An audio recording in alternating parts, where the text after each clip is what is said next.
Hey guys, it's Eric from South Park Realty Group. Are you dreaming of moving out of the city and into the beautiful countryside?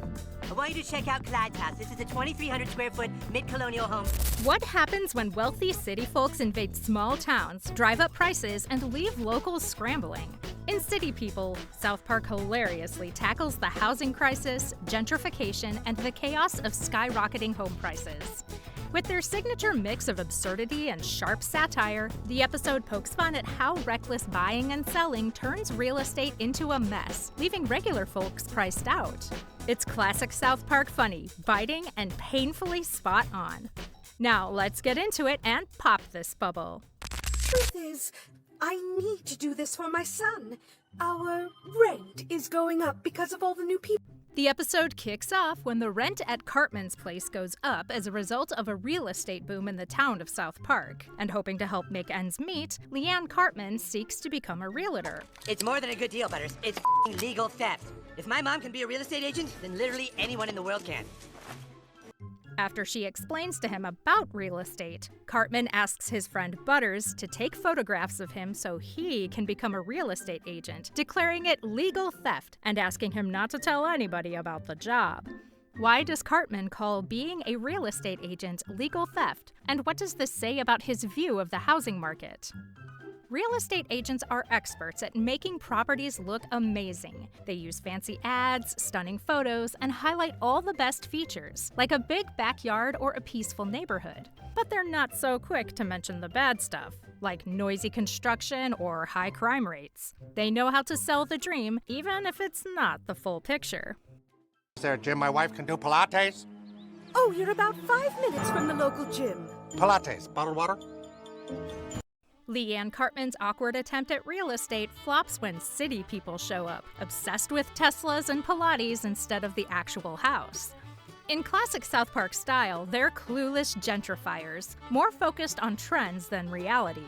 So how do city people completely disturb the real estate market?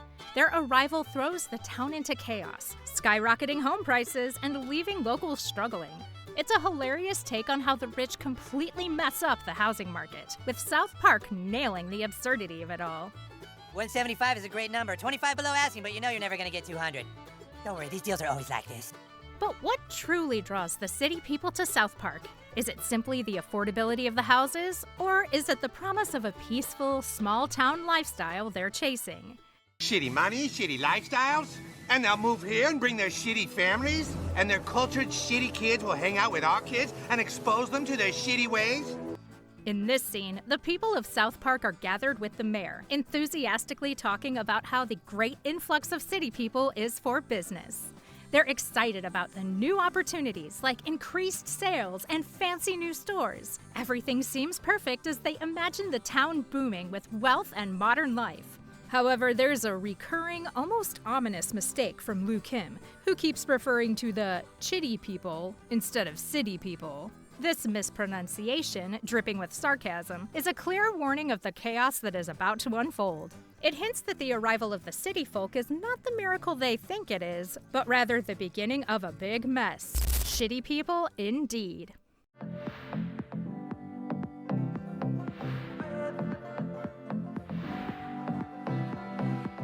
Cartman ramps up his real estate hustle by creating flashy ads for Clyde's, Craig's, Wendy's, and Kyle's homes, showcasing them as dream properties for city people. His over-the-top marketing catches the eye of wealthy newcomers, drawing even more attention to South Park as a perfect escape. As these rich city folks flood in, they're willing to pay exorbitant prices for the properties Cartman promotes, drastically inflating real estate costs. This frenzy leaves the locals struggling to keep up, showcasing how quickly a housing bubble can disrupt a small community.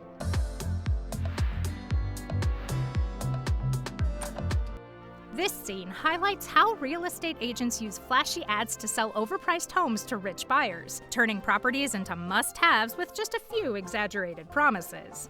It's all about making the place look better than it really is, selling a dream, not the reality. With so many buyers chasing too few homes, prices skyrocket. That's the housing bubble at work. Too much demand and not enough supply. Let me talk to these guys and see if we can come up with a number. I think I can get you $4 million for this place. How do these wealthy city people fuel the housing bubble in South Park? And what does it say about a market where profit often outweighs the needs of locals?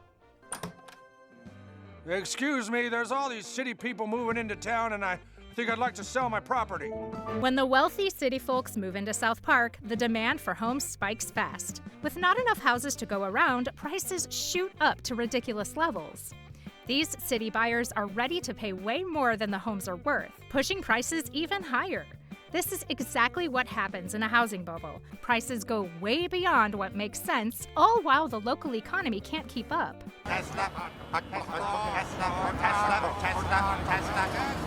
As more city people move in, things get so crazy that real estate agents start selling just about anything with a roof over it. The housing bubble has everyone scrambling for anything they can grab. And that's why we are so excited to bring you this exceptional new property.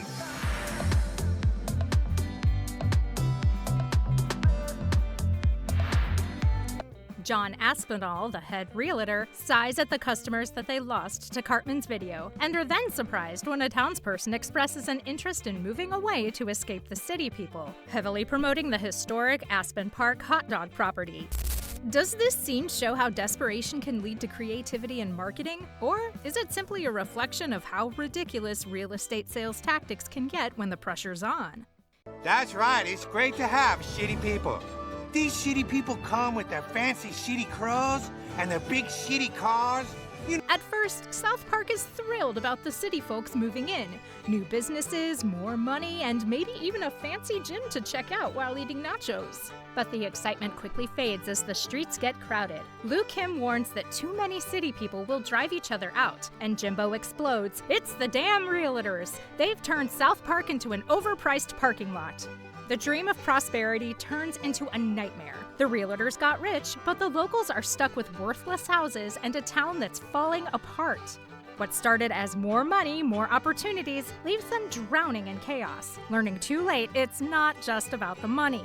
So are the real estate agents the ones who ruined it all? Or is South Park just too damn small for these fancy city folks? Cartman's main goal is to make cash, showing just how profit-driven the industry can be.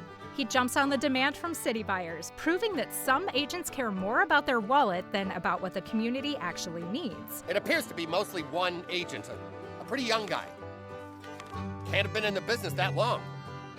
Cartman goes all out for an open house, offering fancy drinks like lacrosse, cortados, and oat milk, plus snacks like edamame and acai bowls. Why? To show off his most expensive listing yet, the Black Residence, priced at a jaw-dropping $50 million. Water?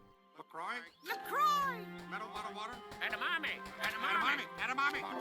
Cartman's over-the-top antics perfectly parody real estate agents who will do anything to sell a house, like hyping it up as a gold mine just to lure rich city buyers. Instead of tackling real issues like affordable housing, he's all about selling a dream to the wealthy. The whole thing hilariously exposes how the industry prioritizes profit over the community needs. As more city folks flood into South Park, the housing market booms at first. Cartman, hyped to cash in as a real estate agent, is living the dream until prices crash, and he's stuck with homes no one's buying. His big profit fantasy quickly turns into a financial nightmare. It's a classic housing bubble disaster. Quick wins turn into quick losses, and Cartman learns the hard way how fast greed can backfire.